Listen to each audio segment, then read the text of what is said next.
गाव गोष्टी पाहताना आज आंबेगाव तालुक्यातील चिखली गावात आले होते। आंबेगाव तालुक्यातील गावं फिरायला सुरुवात केली बरं का। चिखली गावात गेल्या गेल्या त्यांच्या गावचं जागृत देवस्थान डागोबा देवस्थान त्या ठिकाणी गेलो होतो।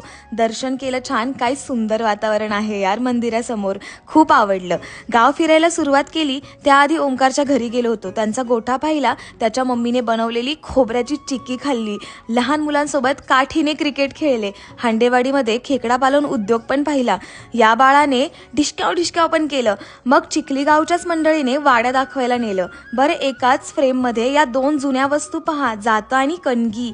यांच्या गावातले सर्वात जुने बाबा भेटले। गावच्या लोकांची कामं नेहमीप्रमाणे चालूच होती। इथे मसूर काढत होते, मग मी पण काढू लागले। नंतर इष्टेवाडी माळवाडीत श्रीराम मंदिरात गेलो होतो। या गावच्या अचिव्हमेंट्स तर पहा। बाहेर आल्यावर पाहिलं बाबांनी गुरे सोडली होती। आजी बोलल्या, कुठले रे पोरा हो? हरभऱ्याचे घाटे पण पहा। आजी बसल्या होत्या आणि त्यांची नातना त्यांची मदत करत होती। बरं, जुन्या बायकांची एक कॉमन गोष्ट म्हणजे कपाळावर गोंधन, हे कंपल्सरी आ। मग ताईंकडे गेलो, गावरान केळी खाल्ल्या।